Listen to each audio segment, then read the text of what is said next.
Hey guys, what's up? It's Charlie here, and today we're going to be looking at 10 shocking sexual traditions from around the world. There's some crazy things that tribes and modern day civilizations do that I didn't even believe at first. This video took a load of really weird research, so if you guys could get it to 2,000 likes, I would really appreciate it. Alright, now let's get into some weird sexual stuff.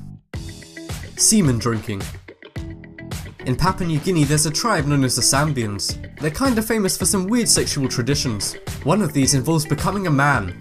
To become a man in the tribe, boys must be separated from all girls when they turn 7. They eat a lot of sugarcane because they believe it removes contamination by women. This causes a lot of vomiting and nosebleeding. They also have to drink older members of the tribe's sperm. They believe it transfers the older guy's manliness onto the younger guy. Shit, I'd rather not become a man than do that. When they're 17, they're released back into normal life with girls. What's really weird and kind of funny is that the men's nosebleeding happens at the same time as their wife's menstrual cycles. What's even weirder about this is that the tribe is so small you probably have to drink one of your family's semen. You have to drink it every single day, so you're bound to run into one of your family members at some point. Okay, now you've seen number 10, you get an idea of how weird this list is going to be. Sex at 6. Another tribe in Papua New Guinea called the Trobrianders is known for some really weird sexual shit. The tribe is on a remote island with less than 100 people. The kids in the tribe start having sex at age 6 for the girls and 10 for the boys. They face no criticism like they would in most communities. In fact, for some unknown reason, it's actually encouraged by the parents. Another weird thing is that when the kids are dating, the girls always have to be topless. This may sound good for you guys, but don't worry girls, boys have to be fully naked. The crazy thing is that despite being able to have sex at any age without scrutiny, you're not allowed to share food or even eat together before marriage. I think they need to sort out their priorities. Kids can literally have sex but not share a... Wait, what do tribes eat again? Oh yeah, cum. Anyway, that's one horny tribe. Would you guys even want to have sex at that age? Accepted paedophilia. In ancient Greece, they had something called paiderastia, which basically translates to boy love. It means the same-sex relationship between an older man and a younger boy. So basically paedophilia. It was actually really common in ancient Greece, and a lot of well-respected Greek people would do this. In ancient Greece, a young boy is only considered a man when they're able to grow a full beard. The older man in the relationship would educate, protect, and even act as a boy's role model. Some role model literally having sex with kids. Anyway, in exchange for that stuff, the boy would reward the man with his youth. I bet some Minecraft YouTubers wish they could go back to ancient Greece. Nah guys, I'm just kidding. But anyways, that is so fucking creepy. These are supposed to be the people who formed modern civilization as we know it, so it's pretty weird to think some of them are doing this. Penis cutting. This Australian tribe named Mardudjara has a painful way to become a man. I really don't like these becoming a man traditions. I'd rather transform into a woman than do this shit. Anyway, the tribe circumcises the boy to make them into a man. I know in some religions and countries that's all normal, but wait, there's more. The boy then eats his own foreskin. Fuck, I literally feel sick just saying that. I wonder if that counts as cannibalism. Anyway, after the penis heals, it's then cut lengthways all the way to the scrotum. The boy then has to stand over a fire to purify the blood. Is Charles Manson a fucking tribe leader? From then on, the boy will piss from the underside of his penis. You literally need to destroy what makes you a man to become a man. Wow, that's deep. Seriously though, I've seen saw mazes which aren't as bad as this. I wouldn't be surprised if they tried this out in the next Human Centipede. Sharing wives. A small community in the Himalayas called the Nepalese have a weird custom. Brothers share each other's wives. They do this because there's not much land for farming and they wouldn't get enough food if they all had their own families. The wife has a schedule for each brother she's with every day. The sharing causes the brothers to fight a lot, as you can imagine. This sometimes leads to bad violence and even death. How would it work if you guys tried to do this yourself? I really doubt the wife enjoys having up to 6 husbands. If they want to keep families small, why are people having 6 kids? I think these guys need to make a new system up. Public masturbation.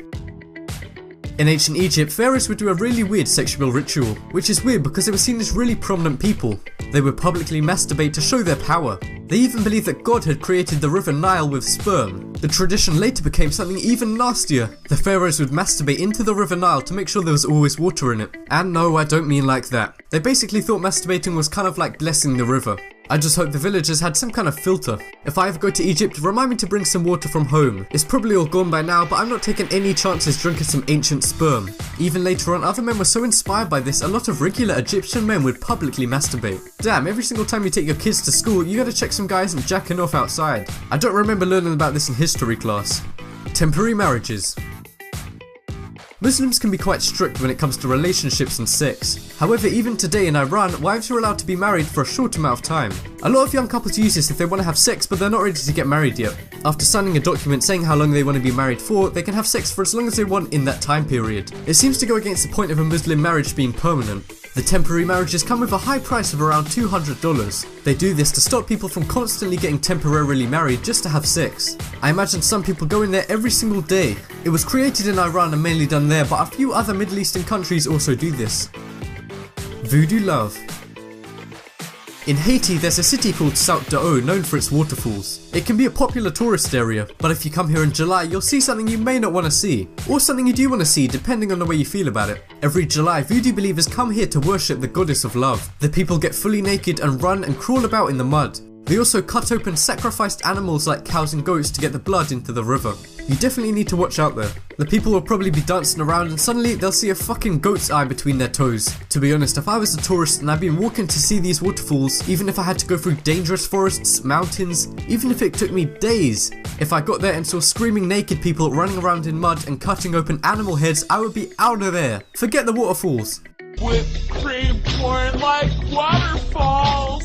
Open homosexuality. I'm gay. We all know that in the past, being gay was discriminated on way more than today. Unless you go to ancient Greece. The Greeks didn't have a concept of being gay or straight, they just liked whoever they liked. They didn't judge people on if they had sex with men or women, but they did judge you depending on if you were getting it or giving it. As you may have guessed, they had more respect for the people giving it, because it was associated with being masculine and a high social status. The person getting it would be associated with femininity and a low social status. So yeah, you could be gay, but just make sure you're not the one receiving, and you should be looked upon not just as normal, but actually a high social rank. I bet a lot of gay people right now are wishing they were in ancient Greece. Stealing wives. The Wodaabee tribe from Niger is probably the world's most savage tribe. And when I say savage, I don't mean they cut open their penises or anything like that. I mean they literally steal each other's girls.